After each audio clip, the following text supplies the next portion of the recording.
Hello everybody, welcome to our pitch event GGW Sharks. This is exciting, this is not easy, it's challenging, and we like how entrepreneurs are taking their challenge, and we love our investors to actually give support, advice, and sometimes choose some founders for potential investments. Well, with long ado, I'm going to show you a few slides and we get started right away. What is Go Global and why we are doing this? Go Global World is the platform that connects investors and startups. We have a technology that makes sure that we connect relevant to relevant, so people don't waste time on those who don't fit their criteria. And we are driven by the community of founders and investors, having thousands of them inspired by a mission, helping one to the other. How does it work? It's a one-pager for investor and for startup. But you used to use LinkedIn. It's you can share your LinkedIn page, and this is how you connect. But it's about career. Here, it's all about getting the deals and finding investors. And the system is intelligent enough to actually help you accelerate this access to the most relevant deals and decide faster. Our team might make some independent verification, and we also have independent people who verify deals for you. Now, why we call it powerful? Because we know all the criteria from both sides, and this is just the basic concept what you see. We try to learn from your decisions and make you the best outcome of what exactly the deal you're looking for as an investor, or what exactly the best investor is a fit to you as a startup. So you stay away of those who will not be a fit to you at all, and focus your attention on only the most relevant ones. And when we say we select people, before you even see a connection request, the system will already process this and make you a list of those who requested a connection, and we will tell you who is a fit to your criteria, who is not, instantly. Whether it's not in the platform, or it's in your own email or LinkedIn or wherever else. And this is how it works. Well, I will share the information here in the chat so you can create your profile if you're not yet there, and you can start matching. Creating a profile on Go Global World is free, and we'll take it from there. Now, GGW Sharks 39, this is a very active, fantastic show that created by us, by the community of Go Global World, not just by me, but all of us, because we participate actively and everyone is making the contribution, and we're so excited. Now, these are the investors for today, this amazing panel of investors. We have Jon Langbert, Steve Bernard, Kevin Moore, Alexander Zemlyak, and Artem Burachenok. I will let investors to present themselves in a few moments, but before we do that, the rules. We gotta discuss the rules, because this is how we make this event organized and efficient. Please keep yourself muted all the time, except for investors. And if you want to pitch, please raise your hand to pitch. It's just 2-minute elevator pitch plus questions, and we will have a hard stop if you continue your pitch. To be selected, you need to follow a few basic things. You gotta have your name and last name here in Zoom, and a company name with that, and keep your video on so we can make sure that's a real founder. We can recognize your company, and before we give you a word. Please respect time. It's a 2 hours event maximum, and we have some priority to GGW members first, then those who fill their profile on the platform and email us that they want to pitch, and then everyone else on a first-come, first-served basis. It's a free event. We try to accommodate everyone, but it's always more people to pitch than we're able to accommodate. If you don't get the chance to pitch, please email us, and we will place you on the next event with a priority over others. And finally, how we select companies to pitch. We are selecting during the event. There is an account here, Go Global World. My team is working on that. And the criteria here are quite simple. We need evidence of sales, if you have IPs, evidence of IPs, and of course a scalable business model. If you're a traditional business, nothing wrong with that, but it's just not a place to pitch that.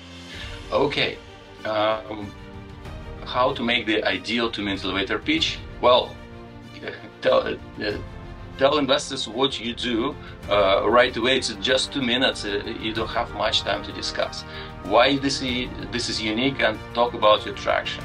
And if you pitched before, please mention what has changed significantly since then. And remember, we have investors here in the chat as well. Please network, share your GGW profiles, support each other. We are one network. We are here to support and help each other. That's it. So before we get started, I will let investors introduce themselves.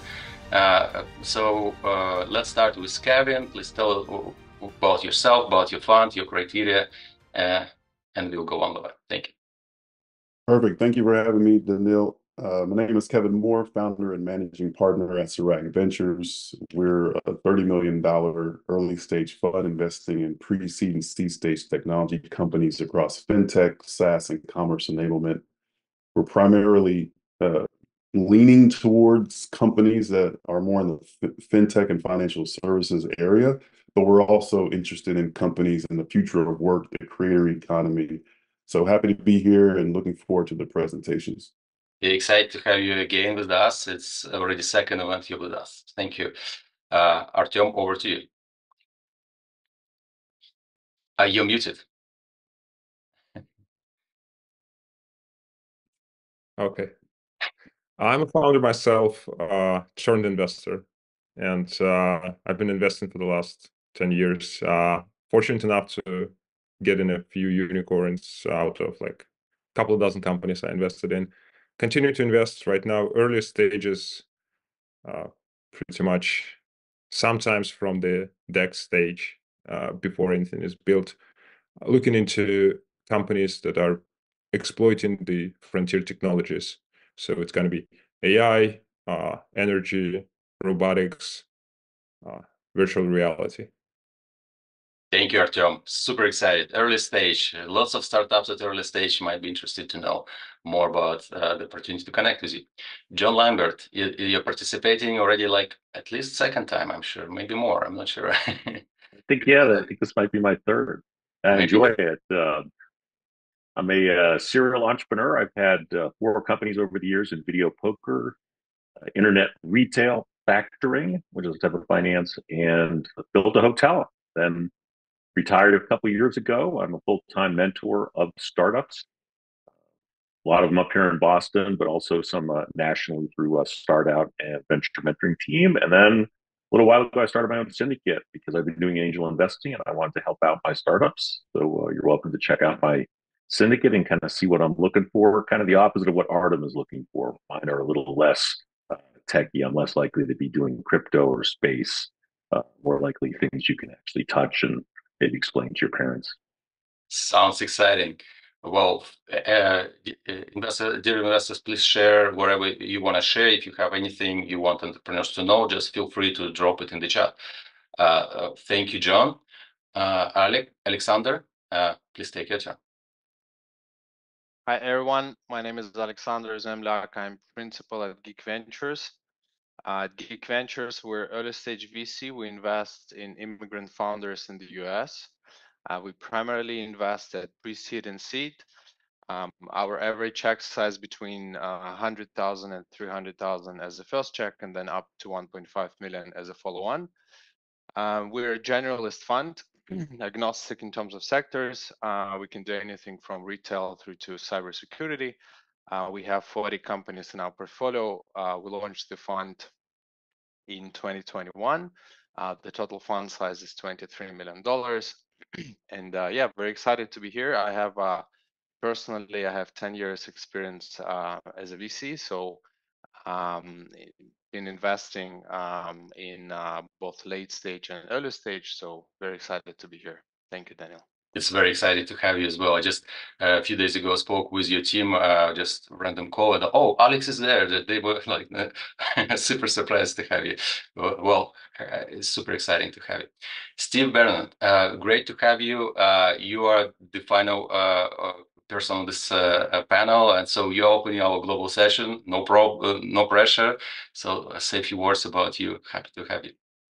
Yeah, happy to be here. It was my first time here, but really excited. I am the investment associate at Techstars Boston. Techstars as a whole corporation is, the largest pre-seed or most active pre-seed investor in the world. We do pre-seed and seed stage investing across almost every vertical. And Techstars Boston specifically, we kind of, you know, go towards investing in health tech, biotech, just being in Boston, and then a lot of future of work, um, AI, ML, enterprise SaaS, that kind of stuff. Um, but yeah, that's a bit about me.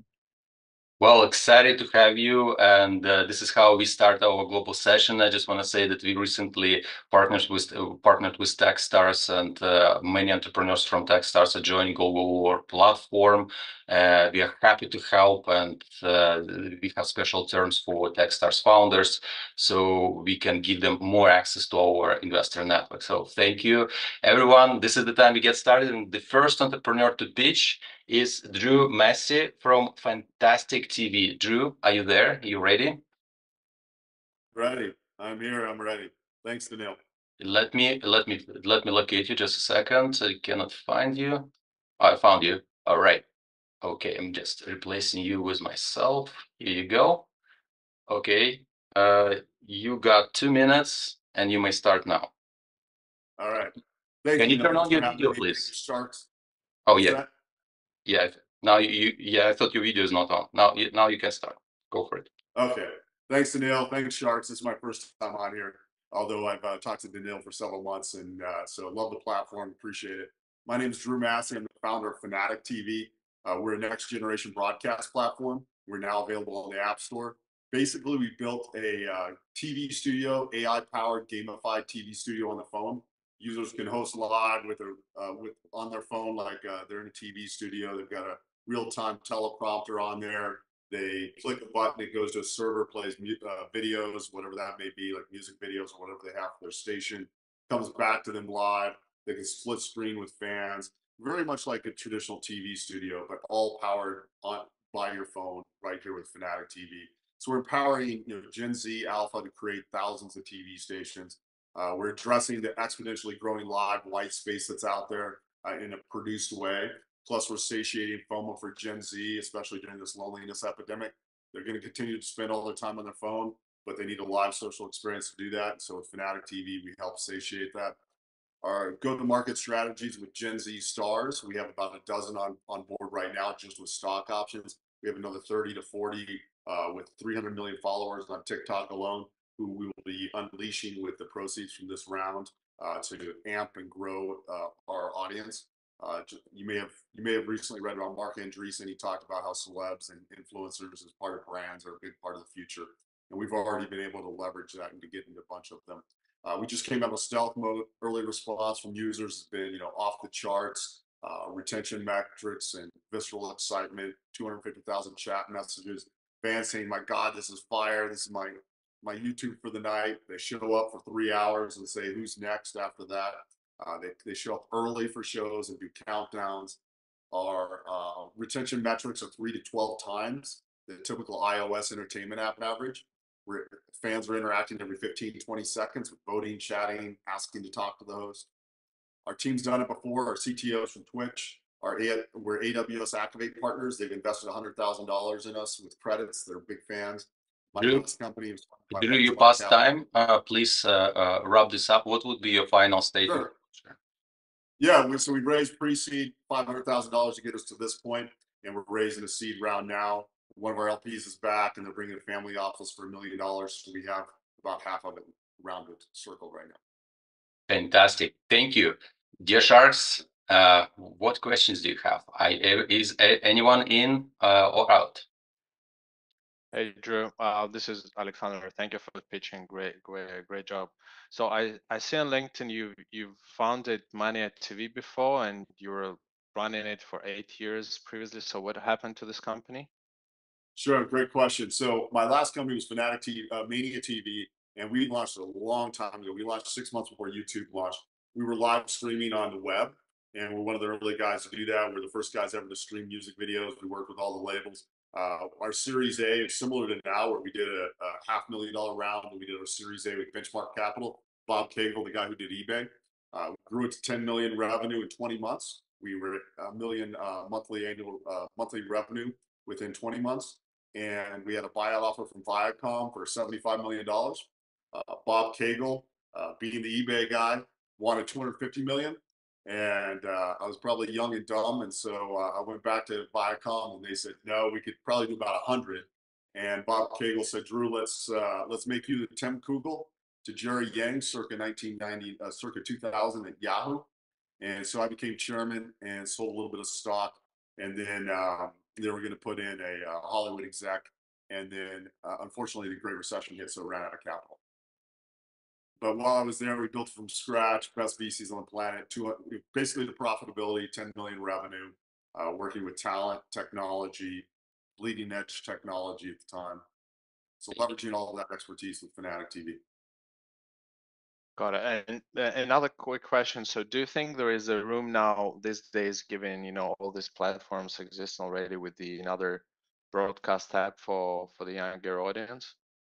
Absolutely. So every platform typically does one thing and they do it really, really well. And so we're very much a broadcast and giving TV style tools, and we'll continue to layer those on with all sorts of the AI like Sora, where you can create videos, but it would be creating like a screen graphic for the intro to your show. Right now, we're working with Gen Z stars, like big ones, and they have no interest in going live on TikTok. They don't know what to do for 3 minutes, let alone 60 minutes. It's very much a FaceTime type call. So we're providing them production style TV tools on their phone. And so again, they could host from anywhere. Like we had a host yesterday, Piper Raquel, who was driving, and she was hosting while driving. She wasn't the driver, but she was in a car. So you could host anywhere from your phone without having to go to a TV studio, interact with fans, split screen with them, have music videos in the middle of your show or whatever your content's about with that. So yeah, we absolutely believe there's a huge opportunity there around this space. And the early retention and excitement from users, I think, shows that, where they're all like, you know, crazy, this hasn't been thought of before, and loving it. Thank you. Sure. Thank you. Are there more questions from investors? Anyone in to connect with Drew? Or about? Okay, Drew. Thank you so much for your time. Oh, John. Sure. Thanks for having me. Okay. Thank you, Drew. Appreciate that. Great project. Good luck with that. Please share your GGW profile here in the chat. We have more investors as well here, and support others on the call today. Igor Shlonsky is the next presenter. Igor, are you there? You ready? I am ready. I'm I locating. hope that I am, but I cannot see myself instead of like you need to change. Yes, I found you. Okay. You got Okay, 2 I minutes? found myself also. Okay. Hi, everyone. I'm Igor Shlonsky. I am a co-founder and CEO of My Swim Edge, and I'm the first time presenting. Happy to be here. Swimming is complex, and we've created a smart meter that measures freestyle swimming technique. Every stroke, we found what to measure and how to measure it. It's very simple, but it gives you a lot of insight. So our first customers are swimmers, triathletes, and Paralympians, and some of them going to be participating in Paris Olympics.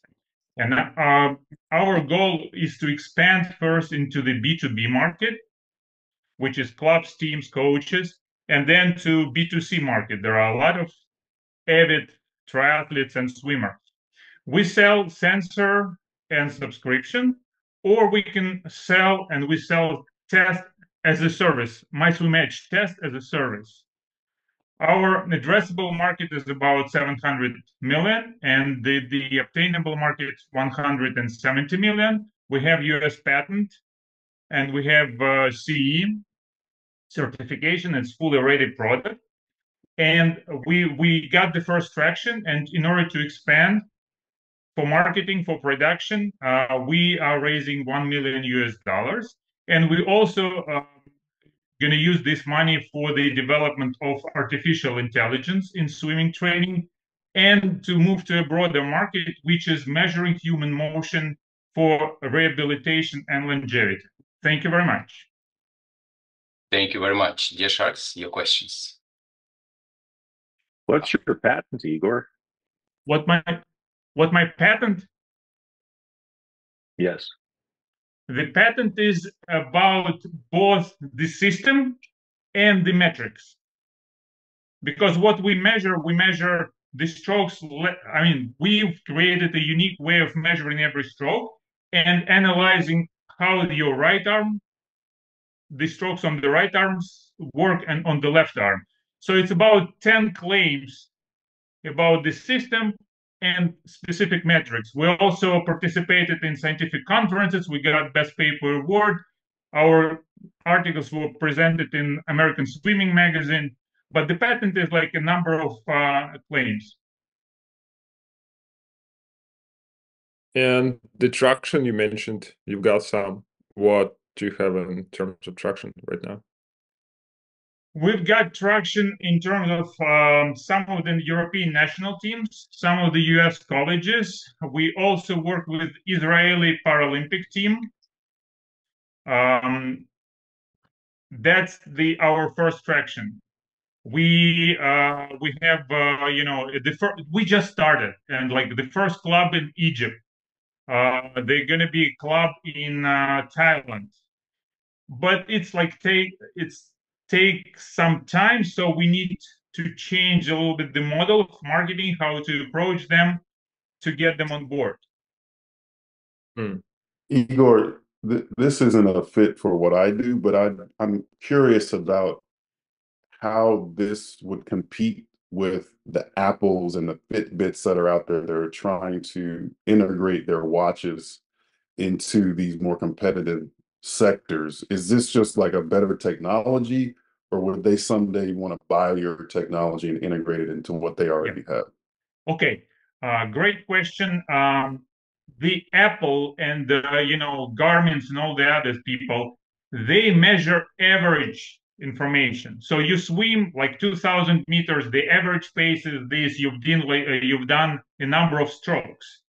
What we do, we go deep into every stroke, and you say, hey, your left arm strokes are more efficient, and they're more efficient because they kind of have more speed, less speed. Like we go into every phase. When a person swims, the speed changes all the time, every millisecond, and we measure this, and from that we give great insight. So we are not in a way competitor to them, because Apple's Garmin, they measure it's a fitness tracker.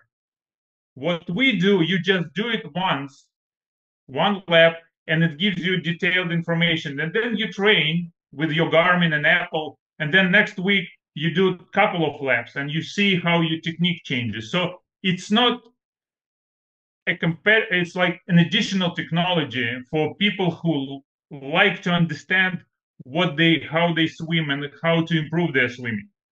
Not only how many meters or miles they swim. Okay.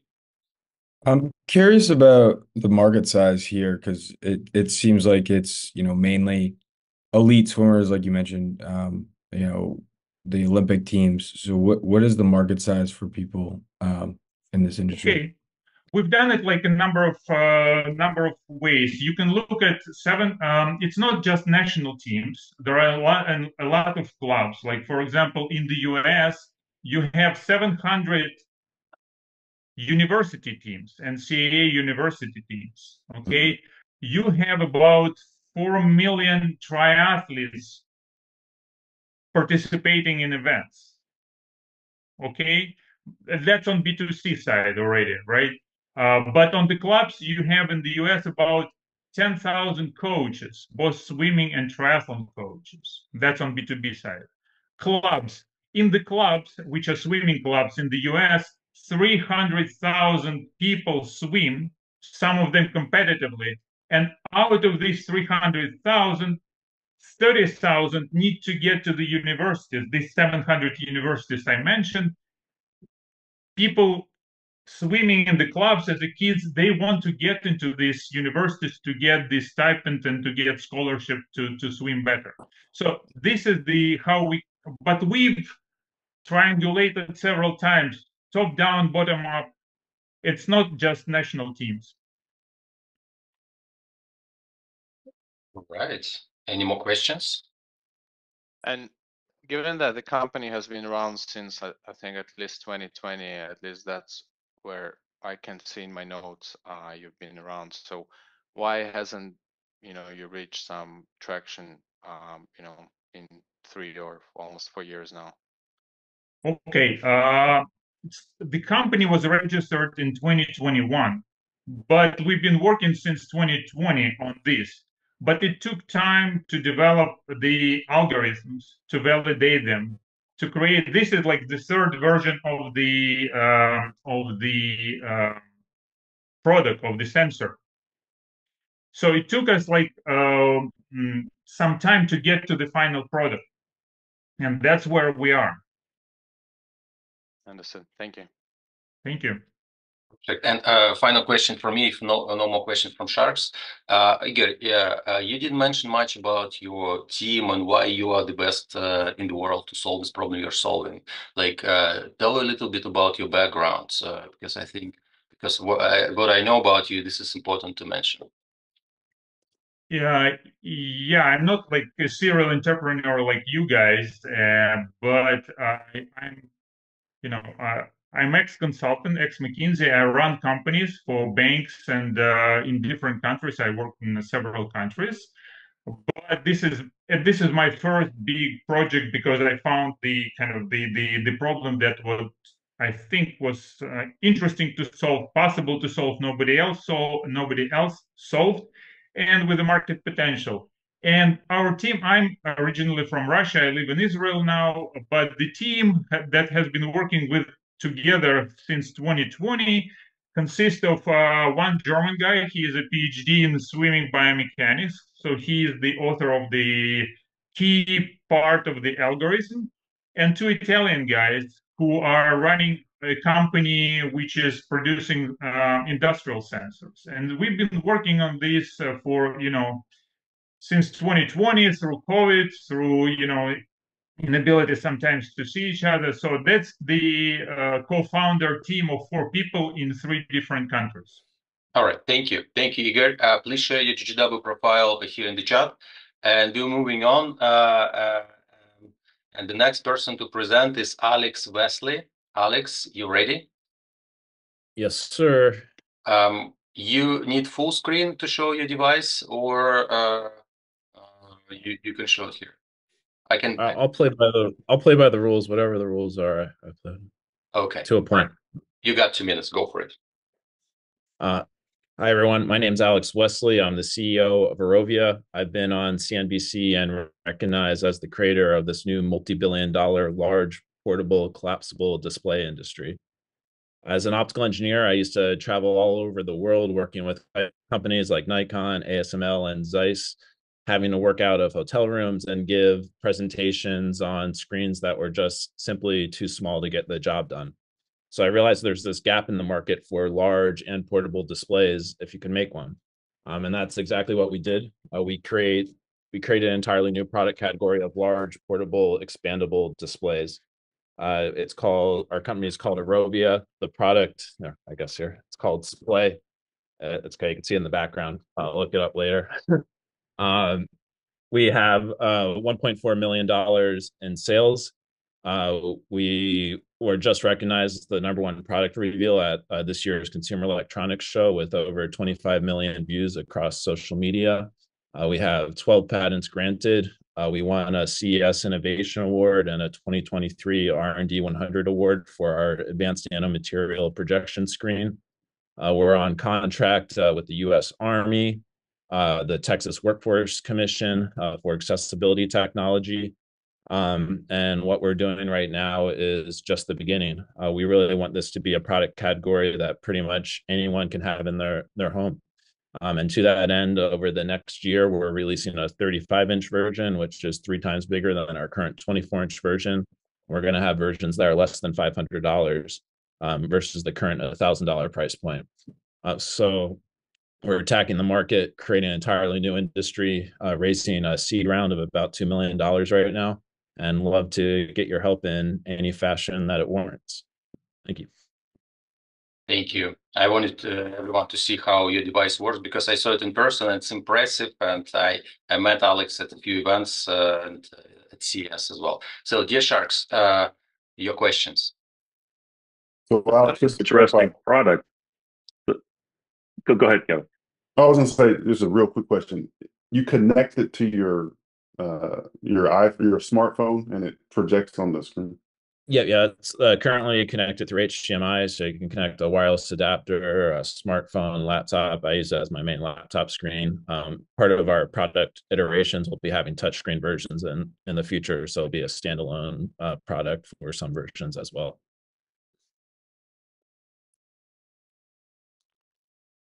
What traction do you have now on sales? We have $1.4 million in sales. We're getting on contracts. Right now, we're focused on the beachhead markets, which is mobile command posts. So that includes Army use cases, municipalities using it for emergency response. People are buying in bulk for trade shows. Like we had, a shear company buy 6 for a trade show use case recently. What do they cost to make, and what do you sell them for? I don't want to say on a recording, but our current margins are about 60%, and part of the use of funding is to grow the margins to 70% by reworking the PCB. And then the other market is a low vision portable magnification, which is actually quite a large market, which is why we're on the Texas Workforce Commission contract. If you're somebody who's low vision and you don't really have a way to see, there's no portable display that you can take with you and show the text as big as you want, and they connect it to portable magnifiers and smartphones. But the vision is to go beyond that and ultimately at lower price points have this as something that can feasibly be in everyone's home as a portable companion display that you take in different rooms and you take with you on the go. Yeah, I'm definitely, and I'd like to learn more about this. It's very rare to see somebody invent a consumer electronic product that has so much opportunity. I appreciate that. I think you're right. Alex, How what much are did you raise so far? We've raised a bit more than $1 million so far, and we're trying to raise $2 million this round. But we've had a kind of grant funding too. So equity is just between 1 and 1.5 million. We've won some grants, done some accelerators, all sorts of fun stuff. Loans. How much does it cost? Yes, our margins are around 60%. It costs us less than $500 to make. We've been selling it for around $1,000.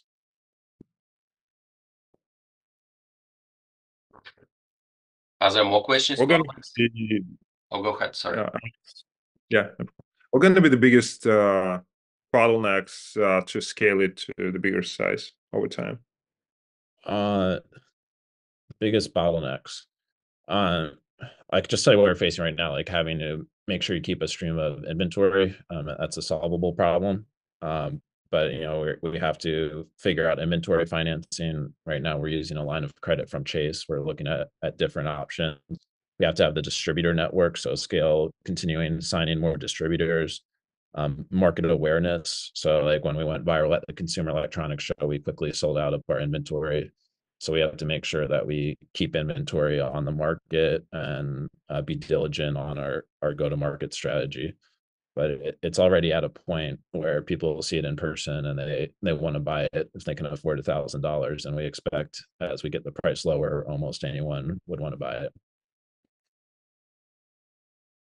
And what's the share of military contracts and governmental contracts out of the total 1.4 sales, and how much is it for the consumer? Right now, the B2B is about 30% because a lot of the sales are from Kickstarter. Between our 2 projects, we've done more than $1 million on, or around $1 million on Kickstarter. But the B2B is what's growing. Like we just had our Japanese distributor place an order for $30,000 or $40,000. The military orders can be quite large, so we see that near term the growth being more B2B than direct consumer, but we go where the money flows, and we didn't expect to sell out through direct consumer, but that's what happened last month because of the going viral at the Consumer Electronics Show.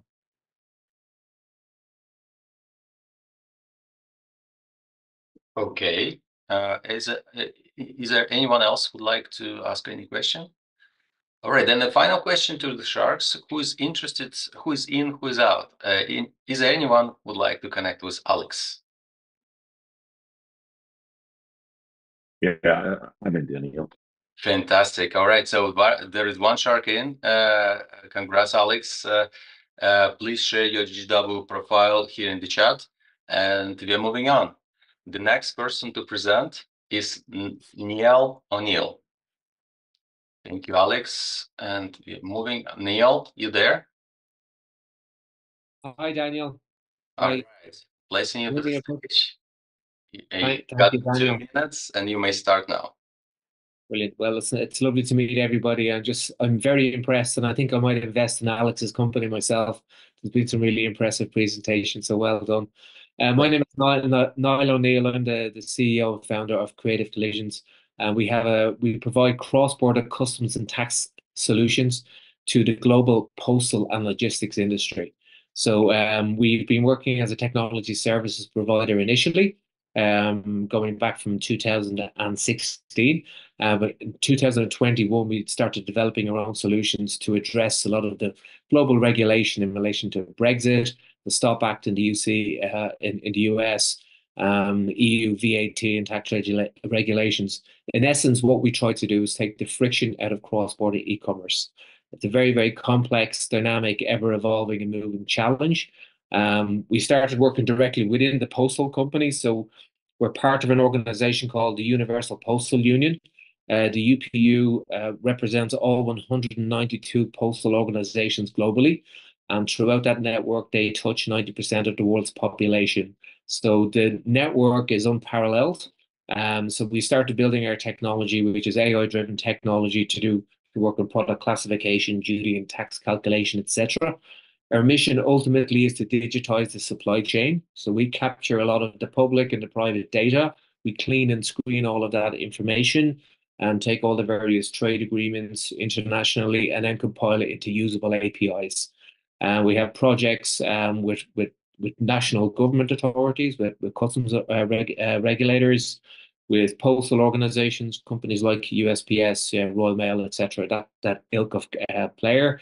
Of course, then we've developed a solution that essentially is what we'll call a waterfall technology, because we've built the technology on a couple of principles to address speed, accuracy, scalability, and security.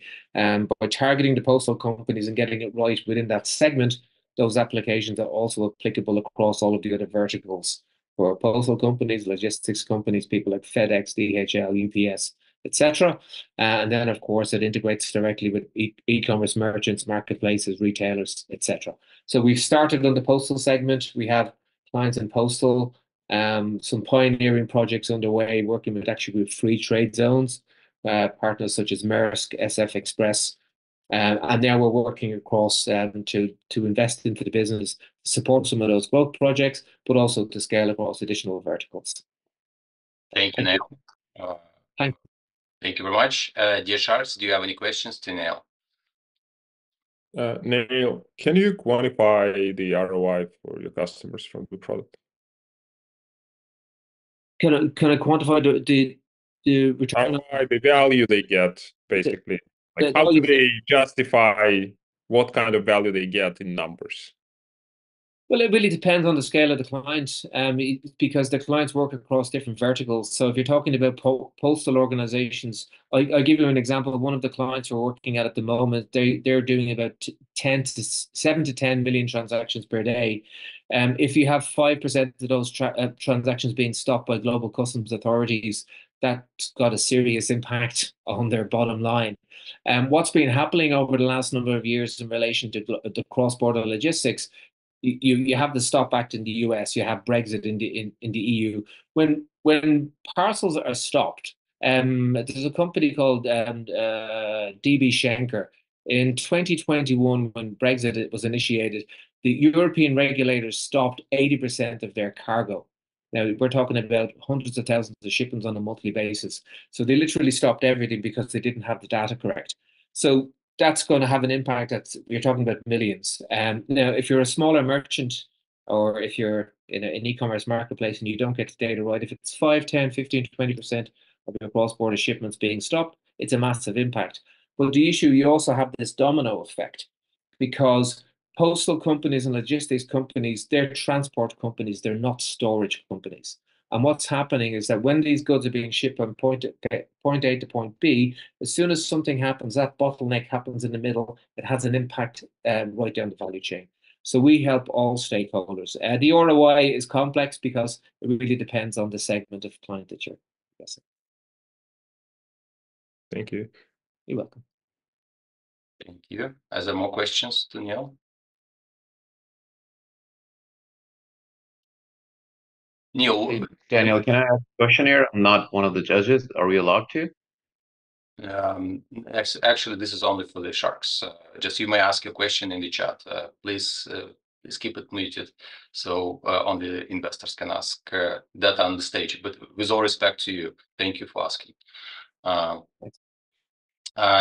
Dear Sharks, any other questions to Neil? Anyone interested to connect with Neil? Anyone in or out? I have to say, it seems like a very crowded space, logistics. I mean, I've seen so many software solutions out there. I think it'd be pretty challenging to pick which one. Well, and I traction there. I agree with you, John. I was also thinking the go-to-market and just the sales cycle for such a huge customer has to be really long and uncertain. So that's what I was thinking, Neil. I think it's a great Could idea. maybe if I could address that question. So it is, you're very right, it's a massive industry. I mean, the cross-border e-commerce market is valued to be somewhere with $1.4 trillion. That's just in cross-border e-commerce logistics. So it's a massive segment. But if you look up at the segment that we're operating in and that we have been operating in as a vendor, we're talking about the postal industry. So the postal industry has 192 postal clients, which is very targeted. So so that niche in itself is a very small target organization. As part of that, and one of the key projects we'll talk about, we've built up a lot of brand equity and relationships, which is very important within this segment, especially if you're going to be selling.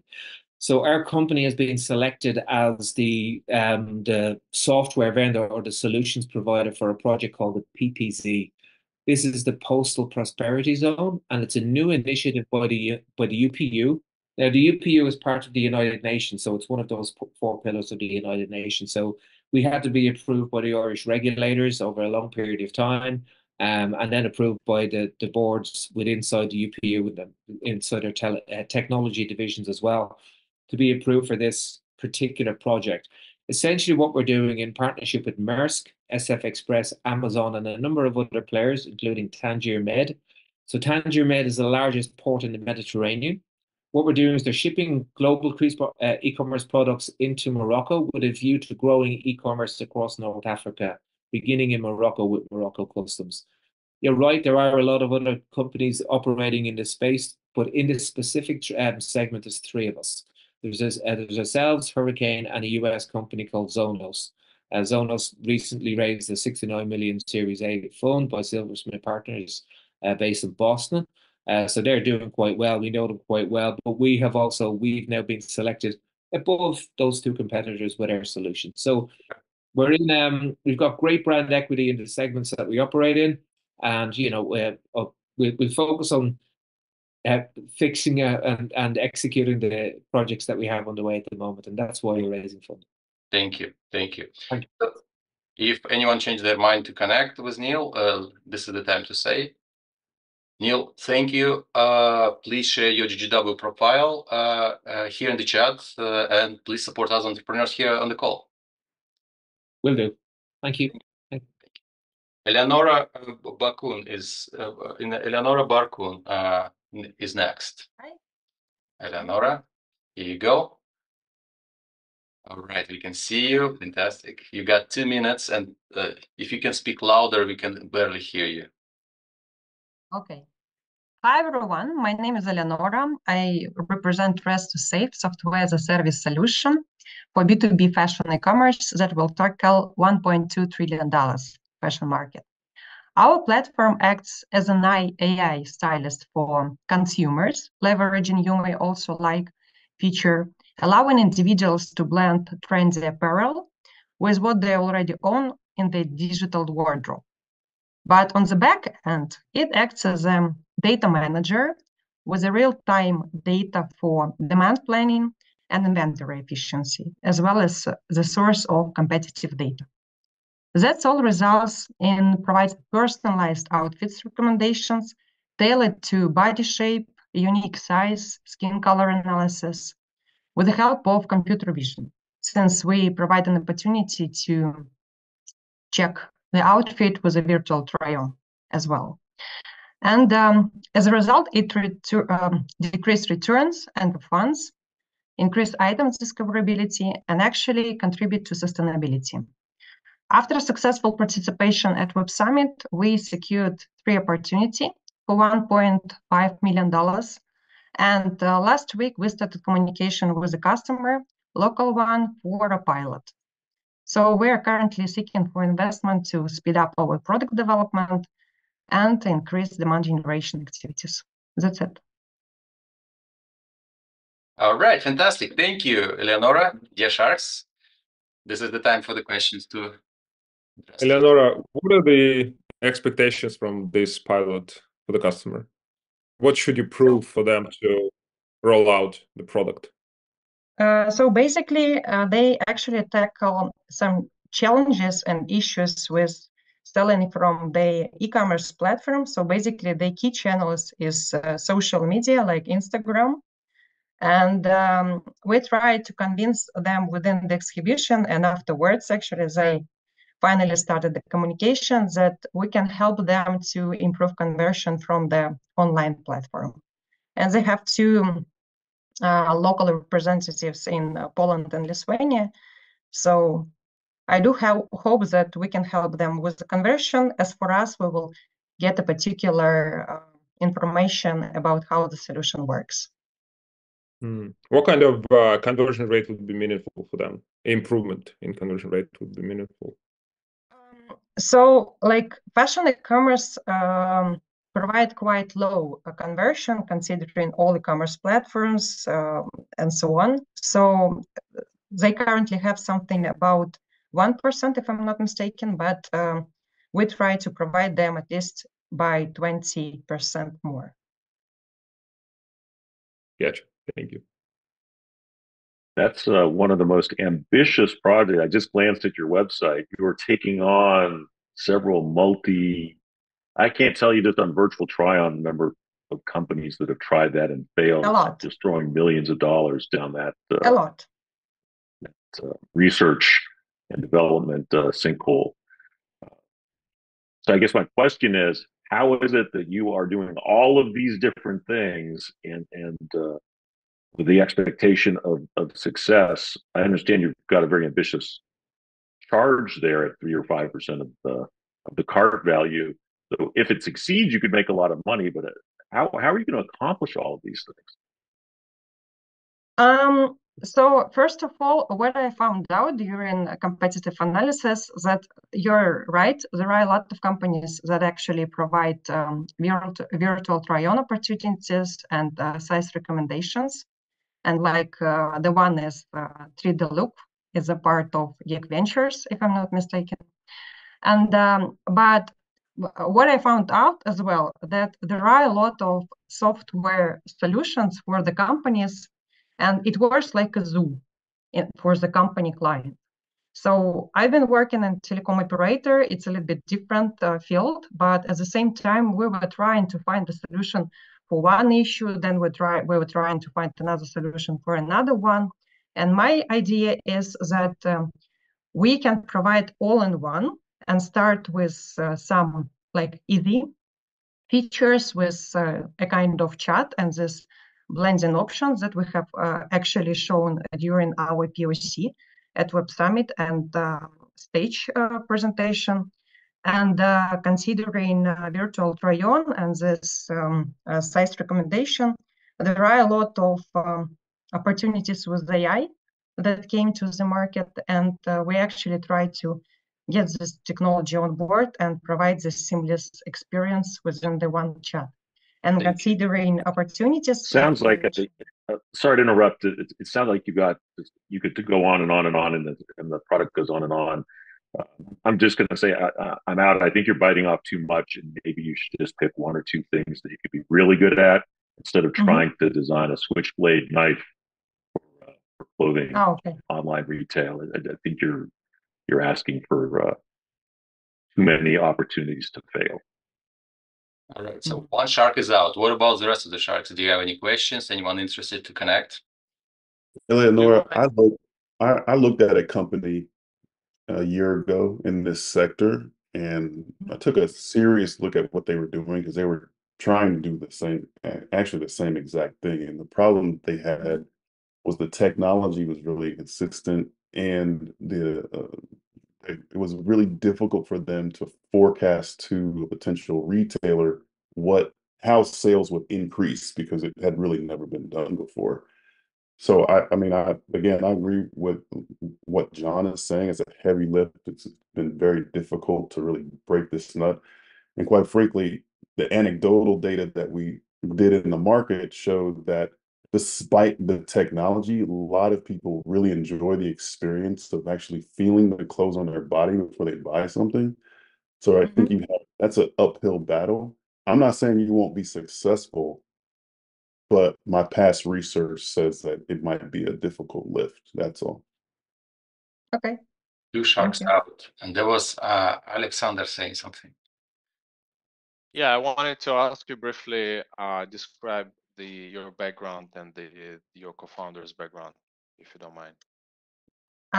So basically, I come with a business background. So the last 3 years, I've been working for SAP integrator called Partners. And why I said that we are trying to align like customer experience opportunities and this integration with supply chain due to experience with ERP technologies and the challenges actually e-commerce faces with supply chain. Considering and as well, besides system integrator, I've been doing marketing and demand generation globally for them for the last 3 years on the executive role. And actually, I terminated this to develop this product. And my other two co-founders, the one is actually specialized in cybersecurity, and the other one is design and UX. All right. Okay. The final question to the sharks, is there anyone else interested to connect with Eleonora? Okay. Eleonora, appreciate. Good luck with your project. Fantastic. Great answers to the questions. And we are moving on. Please share your GGW profile so more people can see and connect with you. And the next person to present is Vladimir M. from RTAI. Vladimir, you there? Shout outs. Yeah. Okay, found you, and now this is the time for you to speak. You got 2 minutes. Go for it. Hello, my name is Vladimir M. I'm the co-founder of RTAI. RTAI is a subscription-based marketplace for generative AI tools.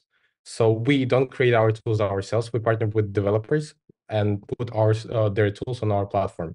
So how are we creating a marketplace from scratch? First, we are going to release 5 standalone tools to first show the interest in our tools and that the model is viable. And then we will unify those tools under one platform. We are starting off by launching a Study AI, which is a AI for students to help them with higher upper division courses at universities. It's stuff at which things like ChatGPT fail because those are general models. And our primary niche and focus is models that are created initially for specific use cases, such as Study AI. Study AI has launched in November. Since November, we have done around $10,000 in revenue. And we are planning to start our main marketing campaign in the upcoming months. The first few months were spent trying to optimize the marketing model.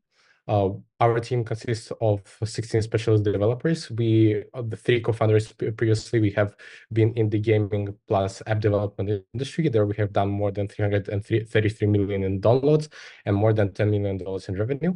But there we saw very small margins on basically returns. So we decided to switch to AI because it's the new best thing. And after studying it, we see the idea of creating the marketplace as the best idea, since we are not really connected to what is going to happen to the AI market in the future, because we are the middle person trying to connect the developers with the clients directly. Fantastic. Thank you. That's it? Yeah, basically, I just wanted to quickly mention that the problem we're solving for the developer is that we are taking off the hand the problem of actually going from the API stage to launch stage. We're saving them $300,000 and more than 6 months of work. And for the users, we are allowing them to solve the problem of actually finding the tool, because all of the tools are under the same platform, under the same subscription, and they don't need to pay again to get the another tool. They're just free to switch between any of the tools on the platform. Appreciate that. No, it's past time. Thank you. Well, this is the time for questions, but before we do that, Kevin Moore agreed to stay with us for 1 hour. He had to jump off, and so before we continue with the question, Kevin, this is your final statement. Share whatever you have on your heart and mind, or any feedback to entrepreneurs before we go. I just want to say I admire the founders for, coming onto this forum to give these cold pitches, and you don't know you're going to be called on. So big ups to you guys for doing that. I'm on LinkedIn, Kevin Moore at Serac Ventures. So if anyone wants to reach out, feel free. But Danil, thank you for having me again. I actually have to drop because I'm giving a pitch to an investor that so I'm sort of switching roles, going upstream. So thank you guys for your time today. So what makes us common among startups and investors? We always have to pitch. We always raise. Always pitching. Thank you, guys. Thank you, Kevin. Great having you. All right. Have a great day and good luck with your pitch as well. Take care. Thank you. So, dear Sharks, do you have any questions to Vladimir and RTAI? Yeah, my first question is obviously, with a marketplace, the first question is creating that network effect. I know you just launched recently, but how are you looking at basically getting enough people onto it to actually get this marketplace going and be valuable to the people on it? So basically, that's the main thing that we spent our initial budget. So we initially spent $500,000 ourselves. That went into RTI, plus actually developing the backend, plus the algorithm that allows us to take any AI developer who has trained their model, but don't have the end user interface set up or any of that set up, and just has the API for their tool. They come to us with the API, and in 2 weeks they already have the completely working app that they can actually sell to their customer. And we are offering that service in the initial stages for free to get more developers on board. And actually, right now we have more than 25 developers who want to join us, but we are actually just not capable because of the lack of funding to actually get them on board and get that ball rolling. But the idea is that algorithm sets us apart from different marketplaces, because is the place where we spend our development, and that's what allows us to stay ahead. Because the final goal in the next 3 years is to allow that algorithm to become a tool that allows a person, similar to how the App Store on an iPhone works, where they just upload the application file or the model file, or just connect the API, and the user, and in 24 hours they have a working model. All right. So just wanted to mention that everyone who's answering questions, because we have lots of entrepreneurs, if you can, please make it more concise. So don't talk too long. I already got a few feedback from investors. Some entrepreneurs are asking too long. So this is the feedback from me to all of you. Please make it concise. So then we can get more questions from all the investors to you. All right. It's not just about you, just about for everyone.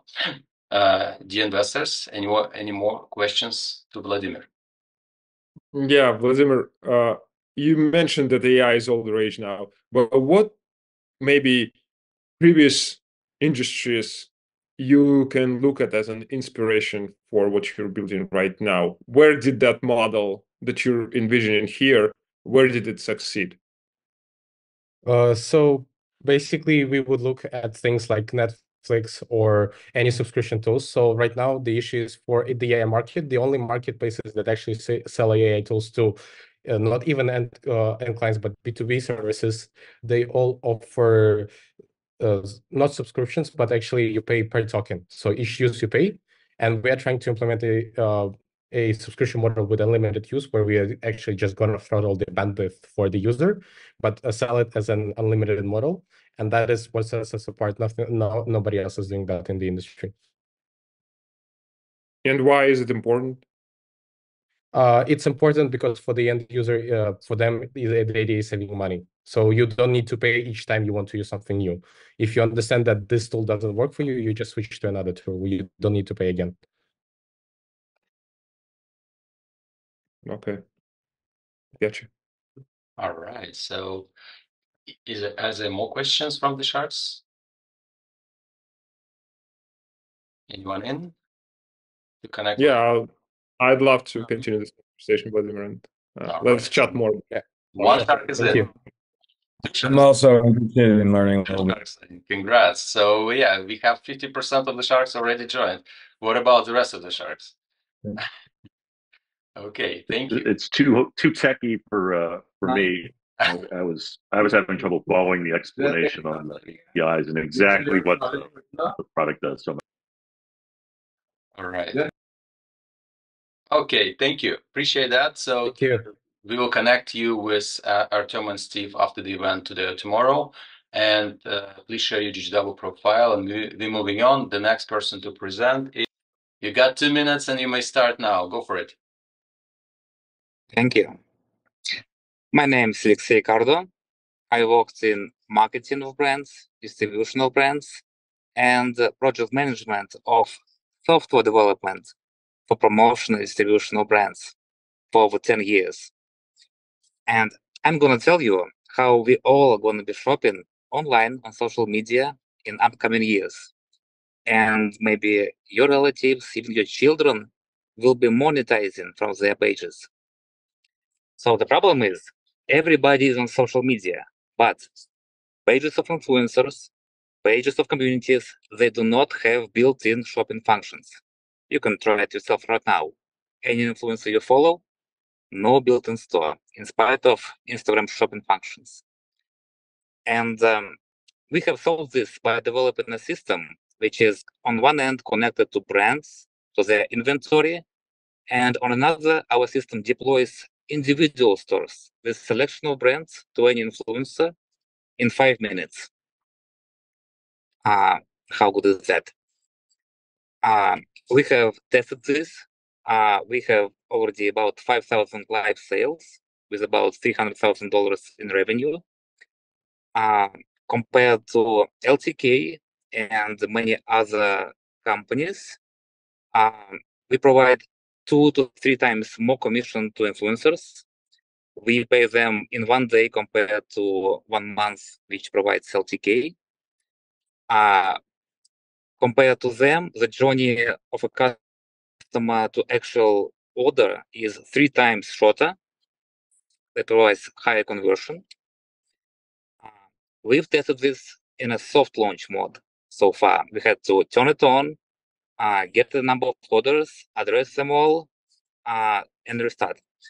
By now, we have 60 brands who have applied, 40 influencers or their agents or scouts.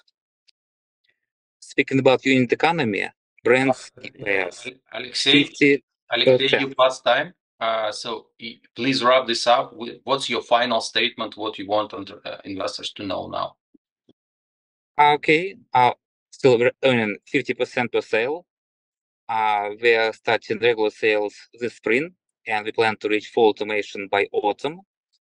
We're raising about $500,000 right now, but 100 has already been secured, so only 400,000. And regular sales begin next month. Awesome, thank you. So raising 500K for making our shopping experience through social media and bloggers. So influencers. Well, it sounds exciting. What do you guys think about that? Do you have any questions? What's your secret sauce to make you different from the tons of other people that are doing similar things? I can give you details, but first of all, we control sale end to end, while other services just direct people to third-party sites. Our system actually makes reservation at the warehouse of a brand, actually puts orders to shipping companies and provides, and all the revenue of the sales is also processed by our system. We control it end to end. That's a lot of programming, but we're good at that. Our lead programmer automated distribution of Timberland, New Balance, DKNY, and other brands. We automate full cycle of sale of product delivery, and we are the only ones who do that. Do you consider Shopify a competitor? We are integrated with them. Eventually, they might be interested to develop similar service or to acquire us.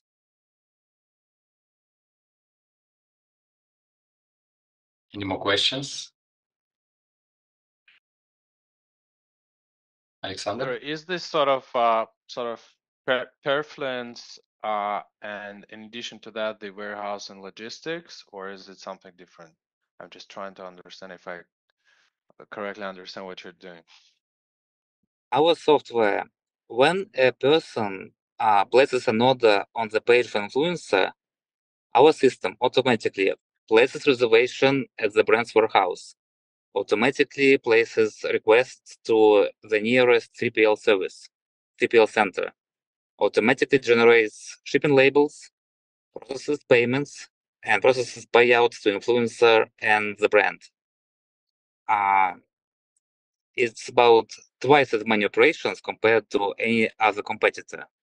It's just that we're good at this and we understand how brands and influencers operate. That's a lot of programming. We have already spent 2 years and over $700,000 on this. Thank you. And did you mention you have 300,000 in revenue? Yes. Is it GMV? Yes, it is GMV. Speaking about GMV, well, technically we have already served 30,000 orders for over $1 million, but with simplified cycle. And for this full cycle, it was about 5,000 sales and $300,000. And what's of your which, take? What's your commission? we charge 50% per sale. Of those, 10% is our operating costs, 20% we give to influencer, and 20% is our net profit per sale. Understood. And is this 300,000 in last year or in what period of time? It's spread, yes, a little bit over a year. Okay. Again, and what are the this is geographies? that's this in the US and previously in, as a matter of fact, in Russia and Ukraine. But Okay. let's say all the sales are in the US. Thank you. All right.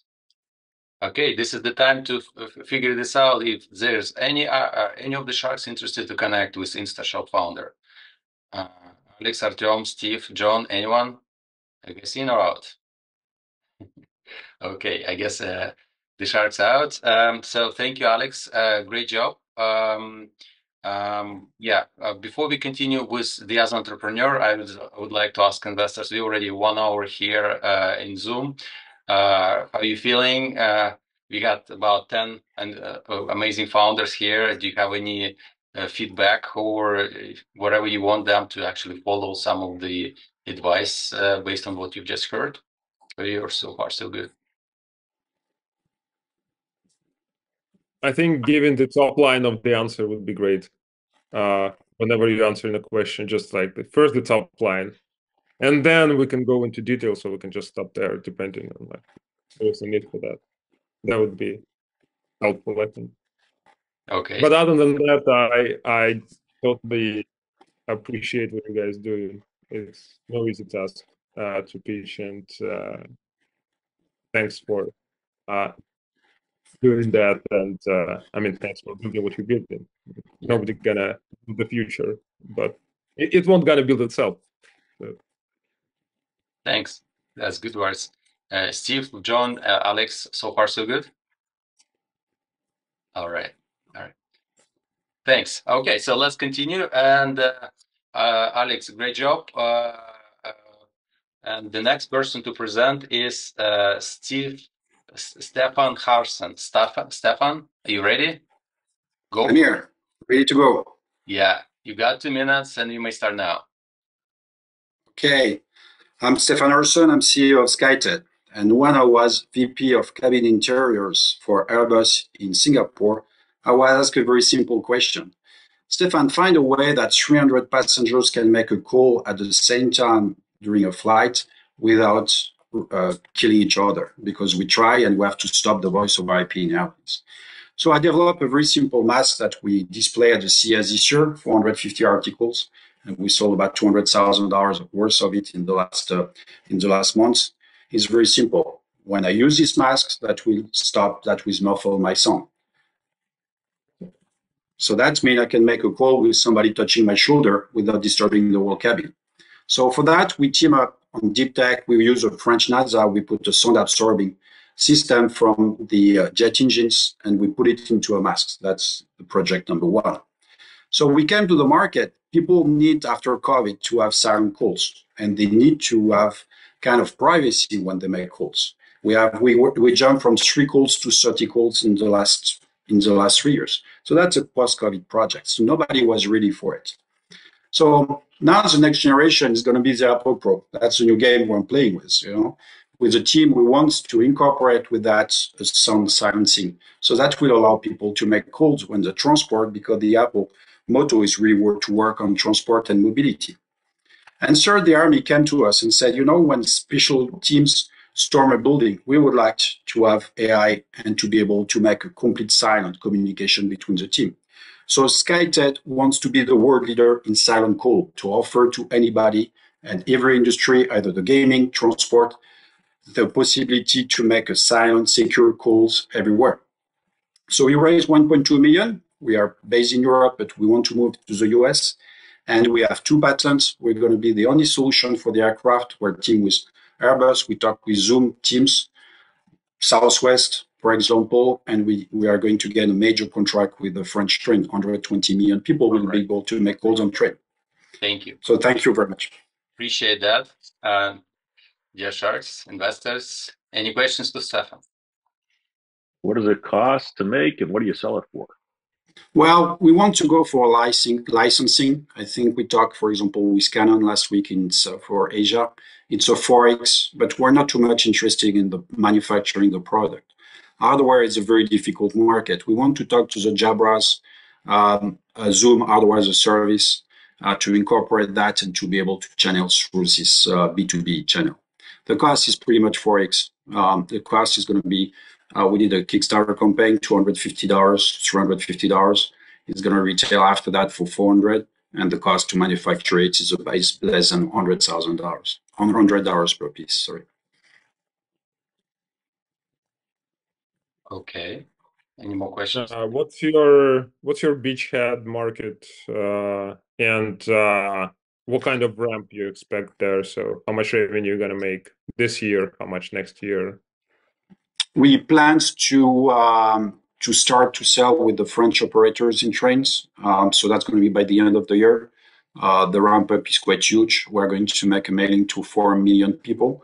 We really crave for business people who are looking to make calls on board. If we open one airline, it's going to be pretty much the same thing. So the future market is going to be about $4 to $5 million next year. And after a ramp up on the revenues, also on the license, we want to sell to people like Canon, for example, for the Japanese market. It's a global market. Every Europe, US, or Europe and Asia are the same problem. People want to make silent calls now.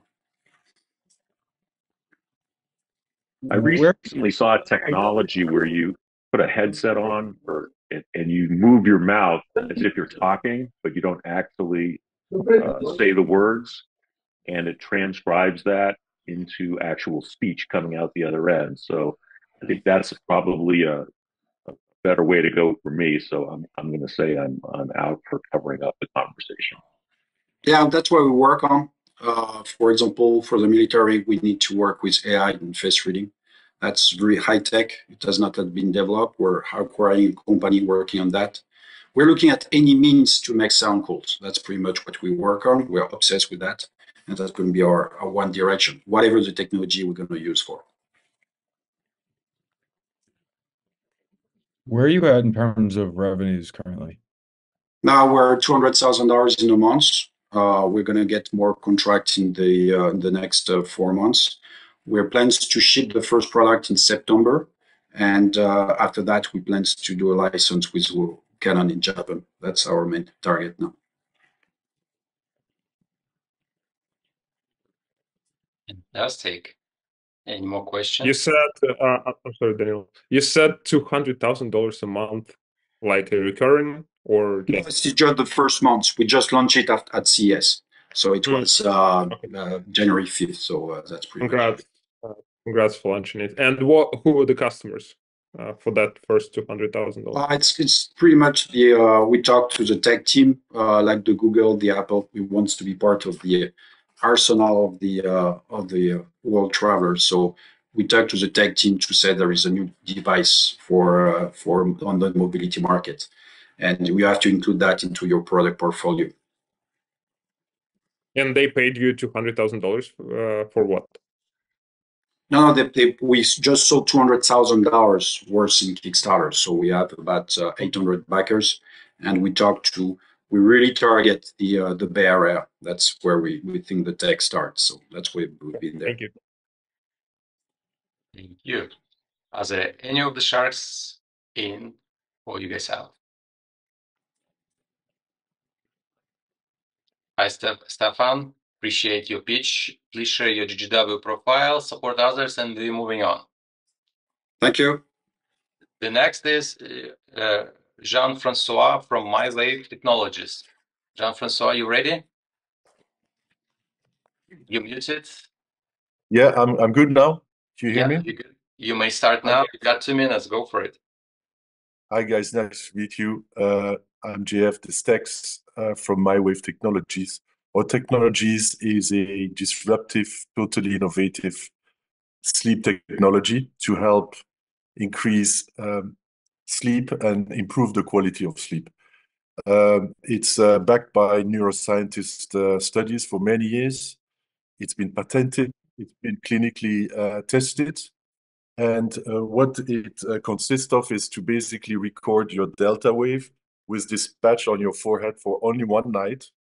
And through our software, we basically produce a kind of sound wave that is personalized. So basically, this is entirely natural, but we are using your delta wave. What we found out is that your brain answers or responds to your own delta waves music. So we've tested the product with a bunch of people, including myself, came out with incredible results. We think the market is massive. We just launched at CES. We're doing a Kickstarter next month, and we will deploy based on the experience of Kickstarter and the improvement. We are shipping in June, July, and we will deploy later in the year to B2B and B2C. I think. What is your background? I've been creating multi-business, mostly classic business into designing and producing in mainly in China and Southeast Asia, shipping out of Hong Kong to the world. Between my partner and I, we ship over $1 billion of product to people like Walmart, Target, European, Tesco, Carrefour, and so on. But this is really the first product that we are, developing that is really vital for everyone's health in the world. You know, as I used to joke, we know for a fact that last night 8 billion people slept. And we know that about 30% of them, being adult, have problems with sleep.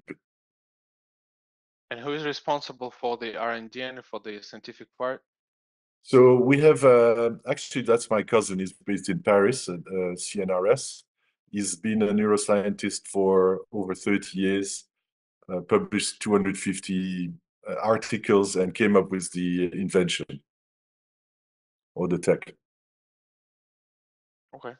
I think from what I understood, you're tackling the problem from a wrong perspective. I don't think you need to do Kickstarter, but so I'm in. I'm happy to discuss and Okay. happy to give you some advice as well. Yeah, I mean, the Kickstarter is not only a source of revenue. I don't think we were going to make a lot of money, but we're learning a lot about pricing and, you know, user experience. Sure. Thank you. Yeah, happy to continue conversation. Can you speak a little bit more about like the market landscape? Obviously, there's a bunch of people working on the problem of sleep and a lot of different devices in the market. Like, can you just break down how you're different and what's existing right now?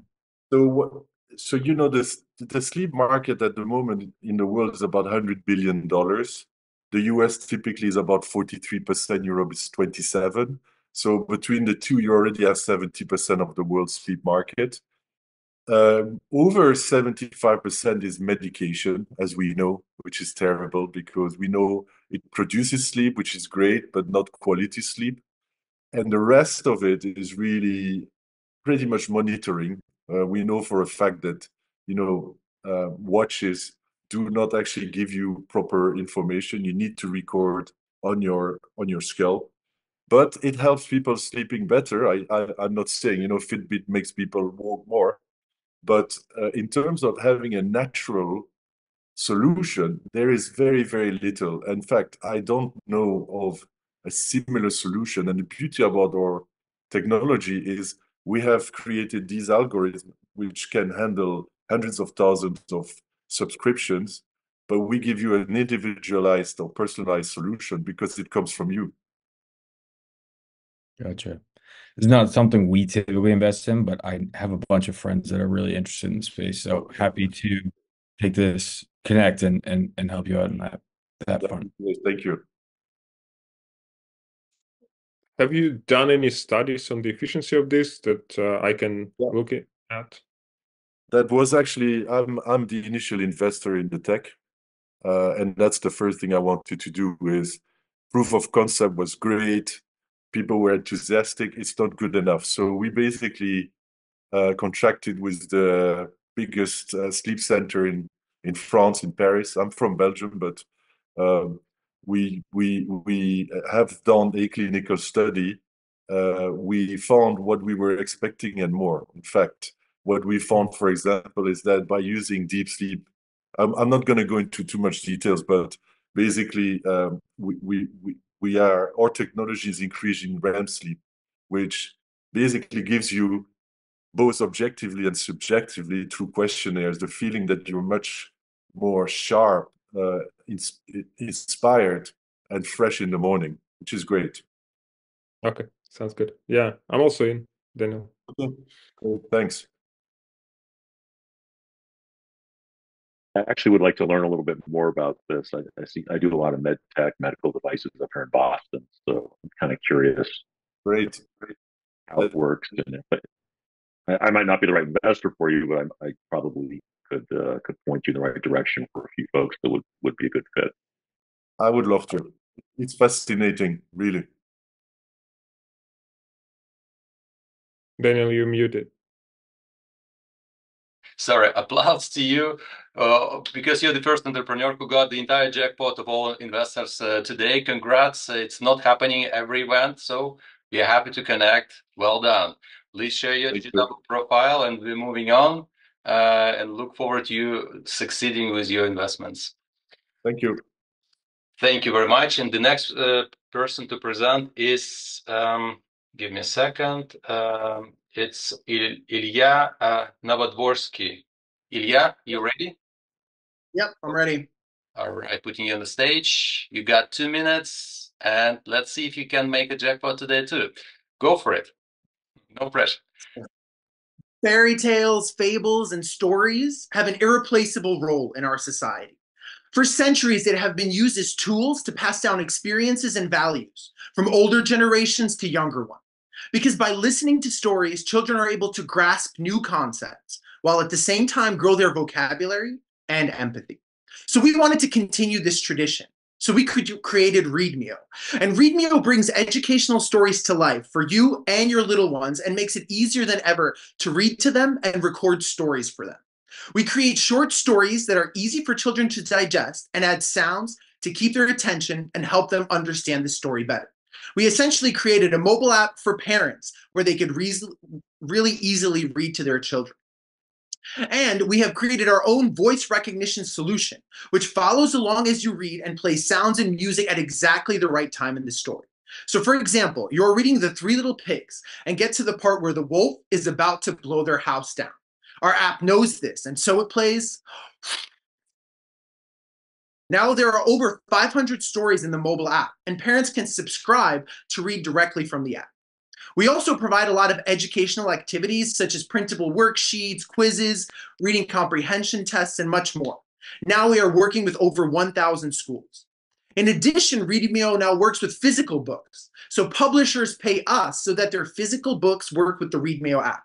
You essentially read the physical book out loud, and ReadMeo listens and acts as a smart speaker to play sound effects and music. And our users really love the content. Now more than 5 million stories were read to children from ReadMeo, and our retention is very high for a B2C app. Aside from content, our other competitive advantage is our team, which has a lot of experience working together. We, the 4 co-founders, previously had a mobile app development agency, which we grew to 150 people and sold to Avast Antivirus. And in terms of growth, we have been doubling our revenue year after year, currently at 40K MRR with 12,000 paying subscribers. Now we are raising a round of 500K. Thank you. Thank you. I have to say here, Ilya, that is a dead-on nailed pitch. If this business doesn't work, you should become a pitch instructor. That is exactly how it needs to be done. I totally get the business. You said everything you had to say, ended right on time. I applaud you. Thank you so much. And the product, by the way, is really cool. I could see using that as a parent, and I'm not sure if my 23-year-old triplets would appreciate the effects, but I think that is just I will absolutely download that when I have grandkids, if my kids are listening. Sounds exciting. So I guess there might be some questions from the Sharks. Anyone interested to learn more about their project? What's the business model? So right now it's B2C subscription. That's the main revenue. About 90% is coming from 90% of the revenue is coming from the B2C side. But now we're really focusing on getting revenues from publishers. We've partnered with the first 2 big publishers, and that's an additional revenue stream, but also a distribution channel for the B2C. And after, we've been around for a couple of years, now is the time for us to really start focusing on schools. We initially wanted to focus on B2C because it's quicker, but now that we're established, people know us, teachers know us, we're starting to drive revenue from schools. And do you have any IP, any sort of remote around this? Well, we do have our own custom voice recognition solution. We actually worked with Science Academy with professors to develop this solution. We don't have a patent for it, but it is a solution that works on device. And that's super important to have the best user experience and, of course, privacy. Okay. Ilya, how did you come up with this idea, and why did you and your team decided that it's a very important thing? Sure. So as I mentioned before, we, the 4 co-founders, used to have a mobile app development agency. So we've been working in mobile apps for so long, and finally we decided, let's build something of our own. And as a team, we have everyone's got kids, and it was around that time we were all having kids, and it was a very main feature. And I think how we define it is we're reading to kids all the time, but it gets so boring. I mean, there's a limited amount of books. rereading the same book over and over. It's so boring. And, it's nice the first time, second time, but kids sometimes want to read so many times. We wanted to create something more exciting. And initially it started just like as a library in your pocket.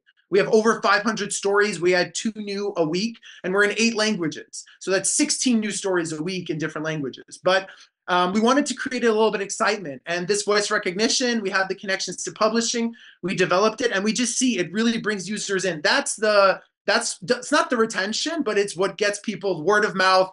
It gets people's foot in the door. People really love it. Mm-hmm. Gotcha. Thank you. Have you raised funding so far? Yes, we initially self-funded 200K. Then we did initially a small round of 500K to kind of boost what we did. And most recently, we did a 1.1 million round. Now we're just trying to extend our runway and boost our marketing budget, essentially to get to a Series A.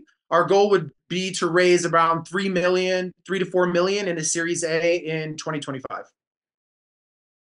How much are you raising now? $500,000. And what was the thing? Oh, go ahead, Alexander. Yeah, so what are the geographies of your users and the schools? It's global. We do have a very strong connection to Czech Republic and Slovakia. That's, I would say, maybe 60-70% of our users, because that's where the 3 of my co-founders are.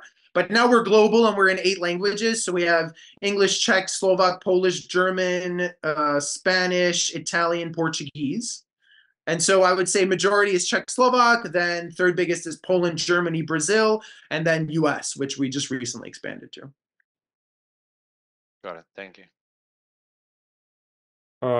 When you raised your previous 1.5 million round, you had some assumptions. Did all of them materialize? Did you have to change some of the assumptions, how you look at the space and the business right now?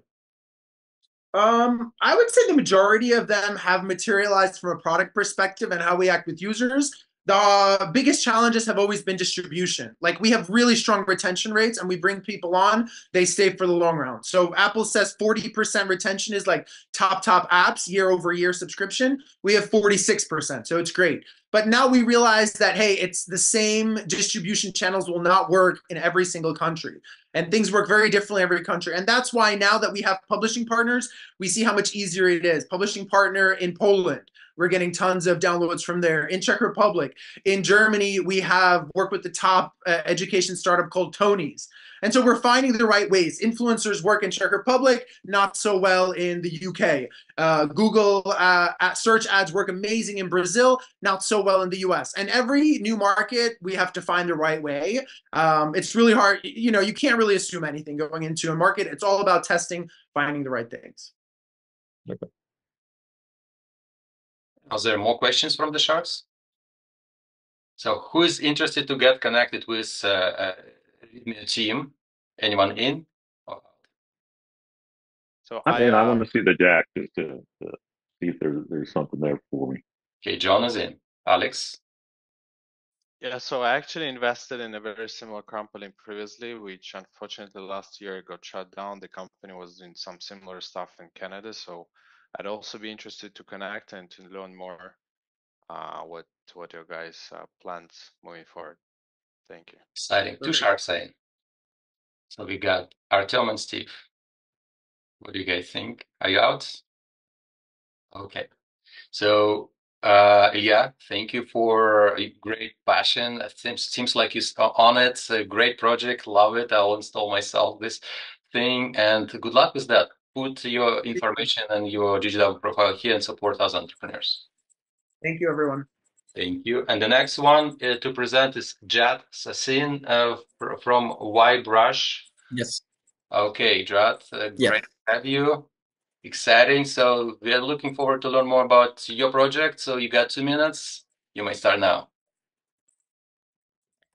Hey everyone, I'm Jad and I work for YBrush. We're a French company based out of Lyon. We created a revolutionary toothbrush that actually brushes your teeth in under 20 seconds with the same efficiency as a regular toothbrush would give you, but in 2 minutes. Our CEO basically was brushing his teeth one day and just thought there's got to be a way to make this more automated. And he thought that no one does basically the 2 minutes. So he started working on this, the Y brush. It's a Y-shaped toothbrush, super flexible, 35,000 nylon bristles in there. You just put it in your mouth, you lightly chew, and then you go side to side. 10 seconds on top, 10 seconds at the bottom, you're done. Same efficiency as a traditional toothbrush. We were at the CES this year and last year. We've gained significant traction from there. We have been in Europe for a couple of years now. Last year we were around 2.5 to 3 million in sales. We are now expanding into the United States. We just launched our US shop, and we are on Amazon. But we are looking for partners and investors to help us really integrate the US market, people who have experience in this. We are also launching 2 new products very soon. Our products are all patented and are backed by clinical studies. They are done by dentists. Both of our co-founders have a background in it. One is from MIT. The other one is has studied all his life in France and has a background in oral care. And that's basically it. We are looking into integrating the US market. Sounds exciting. So raising for US market, the product looks awesome. I'll try myself, honestly. Dear Sharks, do you have any questions?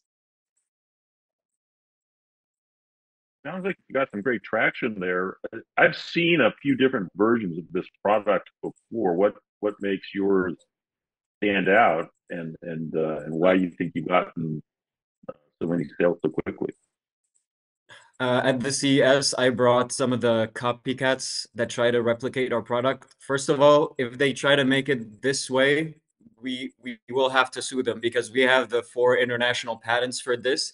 It's for manufacturing and the bristle placement, so they're not allowed to use this manufacturing or production technique. And the other ones you might have seen do not use bristles. We use the same ones you would find on a toothbrush. They would use usually silicone or plastic, and that will not brush your teeth. This basically replaces a traditional toothbrush.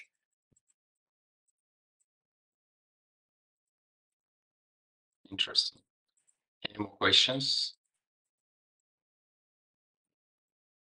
Okay, John?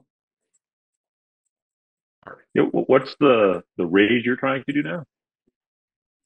Sorry? What's the raise you're doing right now? You're fundraising, right? We're basically we're fundraising, but mostly it's finding investors that have a certain network into the healthcare, oral care, and that can get us to speak with the right people. Okay. And the question to the Sharks, is there anyone interested to connect with this team? Are you guys in?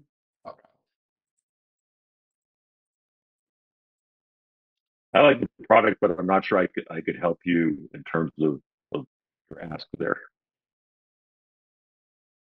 So you have a fantastic product. Go for it. Share your GGW profile. You have more investors. It's not always the right fit for the investors here, but you are onto something amazing, and you just go for it. Yeah, thank you for your presentation, and we're moving on. The next person to present is Rockwell Scherer. Rockwell,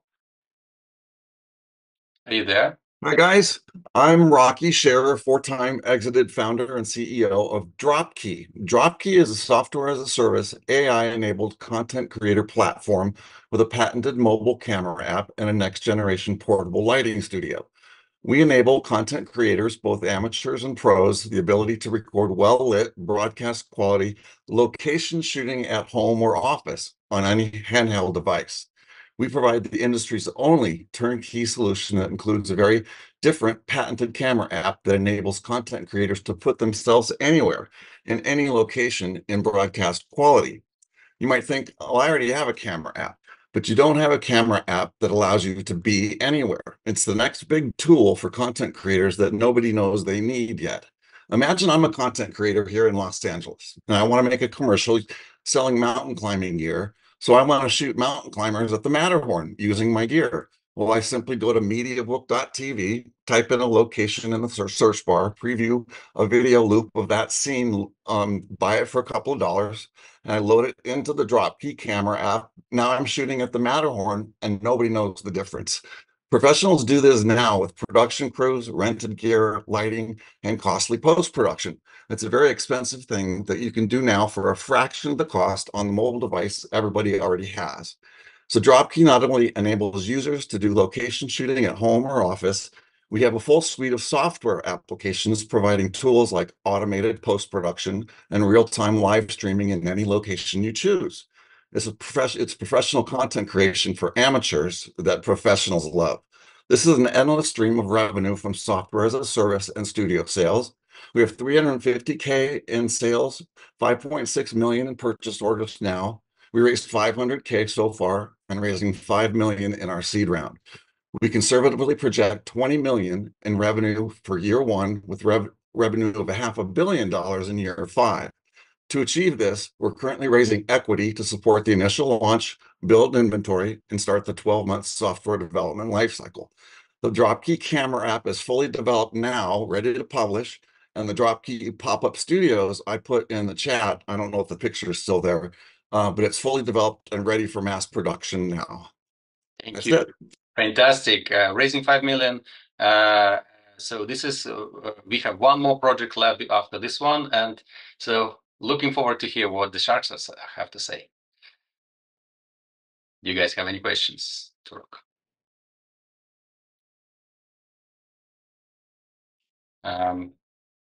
No questions? Anyone? Creator economy. I know Steve Moore, I think, was the guy that left. He was a creator economy investor. Creator economy doubled in the last 18 months to it's from 100 billion to a $250 billion industry. So it's a place to be concerned with. Yeah, John was about to say something. Yes. Yeah. Can you help me understand the business model just a little bit more? I looked at your website. I see that you're selling the product for $2,000 or $3,000. So you have a nice high ticket there. And what's the software going for? How much do you think is going to be hardware versus software? $20 million in year one. That's a really ambitious number, and $1 billion in year 5. If you hit those numbers, you're going to be wearing gold sneakers. But even Those are, we have a small percentage of that is still going to be successful business. I see you want to get there raising $5 million, but can you help me understand the hardware versus the software? Sure. We have if you go to the shop page, you'll see that we're prototyping now as a $1,000 version called the Dragon and Raptor bundle for under $1,000. You can see that in our shop. So we have a version for amateurs and a version for pros. The inflatables are for the pros. Now, the camera app is $10 a month, up to $50 a month. After you buy the studio, the camera pairs via Wi-Fi with the studio and controls the light and matches the light with the background video that you choose as your location. So when you put somebody in the green screen, they appear to be in broadcast quality in that location, which creates location shooting. And it's portable at home or office. It comes in a bag. It deploys in a minute. Could you focus on just the numbers, what the business model is? Sure. That 20 million in year one is for studio sales alone, because we're a wholesale model and we're getting calls from all over the world from distributors that want to buy 500 at a time. So our DTC model will change to wholesale as soon as we close this round. We don't need to ever do DTC any longer. We had a successful beta event, raised 350K, and the 20 million in hardware sales for the first year is for the hardware, but software will take over as the biggest revenue producer after 12 months. That's how we get to $500 million in 5 years. Thank you. And because we have one more project, I'm asking the Sharks the final question. Is there anyone interested to connect with Rock? Are you guys in to connect? All right. Rock, thanks. Great passion. Love the project. Please share your GGW profile, support others. And we are getting to the final presentation of today. Thank you. Thanks, Danny.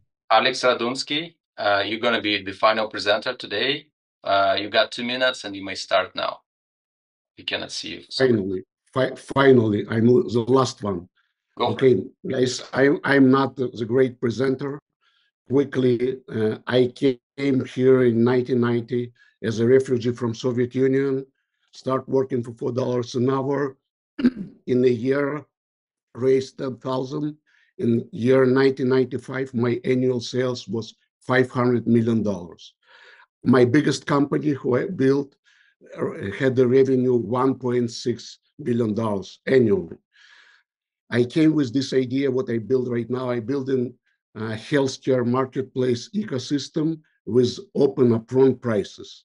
US Congress months ago, bipartisan vote for Democrats and Republicans to force hospitals and insurances open prices for medical procedures.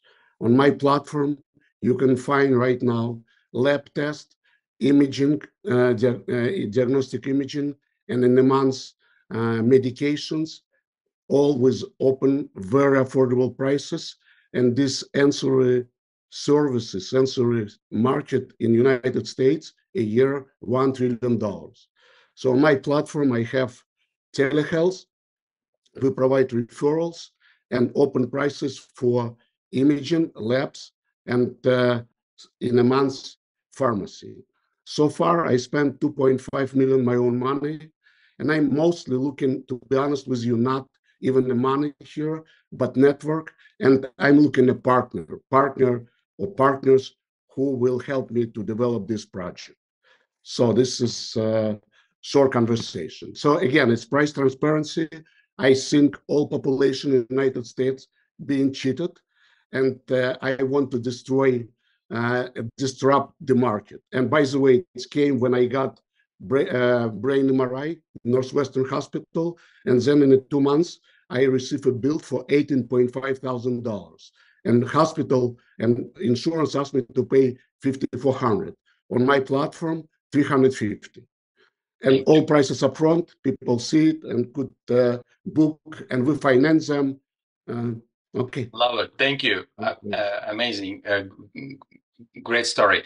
We have the final part to close the session for investors. So guys, do you have questions to Alex about his project? Is there anyone interested to connect with Alex? I'm definitely interested to connect. I'm curious what your revenue model is and kind of where you're at in sales revenue and just product development. Okay, so I don't spend money for, I spent in $2,000 for Google Ads and having about 22x to my spending. So with Google Ads, I have right now 45,000 in revenue, gross revenue. Our SEO working good, but I in the 3 months, I have a plan what to do it. To be honest with you, I had a big team and we built very good technology, but unfortunately, I couldn't find right people in the United States. I live in the United States, all my business in the United States. So it's a B2B2C or B2C, and our audience is people who don't have insurance or people with high deductibles, anybody, because our prices is lower than copay. All right. People, we just need more recognition. Thank you. Everyone who, okay. Yeah. Because we're about to close the session, I just want to make sure that we are more or less on time. Artem and Alex, you guys have a question as well. So we have Steve in as one shark, and what about the rest? Artem? Yeah, I'm also happy to chat more with Alex and explore it further. So fantastic. Thank you. Alexander? Yeah, I'm familiar with the project. Actually, we had I think a couple of calls before, so I'm happy to reconnect as well and to learn more about your progress since we last spoke. So happy to speak.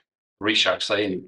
You are inspiring entrepreneurs. So there are already 3 sharks in, and now we're thinking about, is this a jackpot or not? So it's all again all about Jon.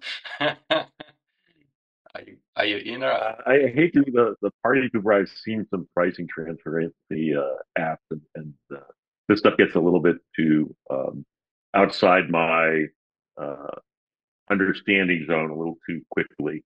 But I congratulate you, Alex, on getting three folks here looking at your company. Wish you the best. Thank you very much. Alex, thank you so much. Three Sharks are in, and we'll connect you today or tomorrow after the event. You're an inspiring entrepreneur, and I'm glad you're closing the session today. So good luck with this, and please share your GGW profile information in the chat. Fantastic. Well, thank you very much. Well, this is the time when we close the session. As I promised, we have a hard stop.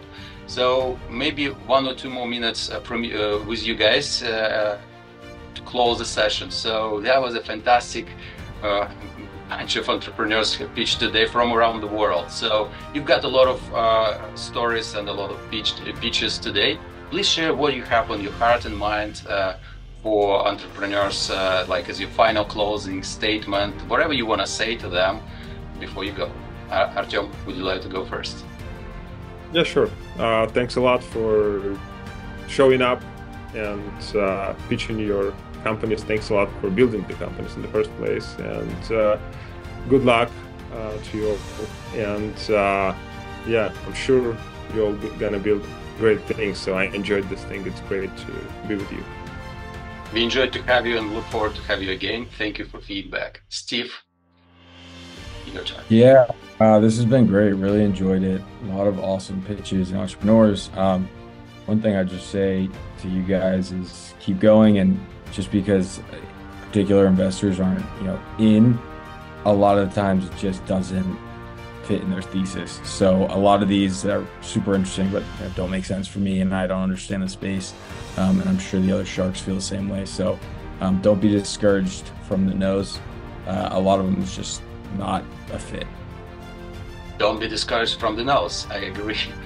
Totally agree with that. Thank you so much, and look forward to have you again. Over to you, Jon. I always love hearing such a wide variety of pitches.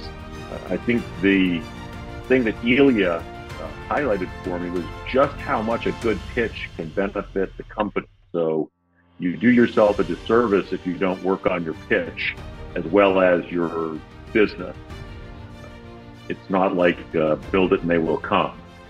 You can benefit yourself. So work on those pitches. Make sure that after 2 minutes, somebody who's never met you before can understand what your business is and tell you what it is right back to you. That to me is a home run.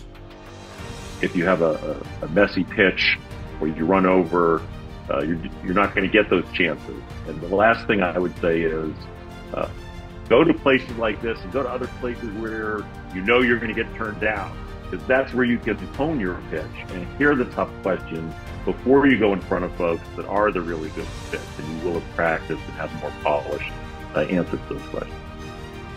Thank you so much. Well said. Appreciate that. Great to have you again. Look forward to have you more on our future shows.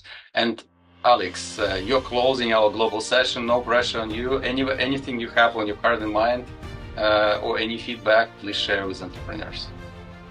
Yeah, I wanted to say 2 things. So, number 1, Daniil, thank you very much for organizing and inviting, and all the judges for great questions and great feedback. And number 2, I wanted to use this airtime for self-promotion.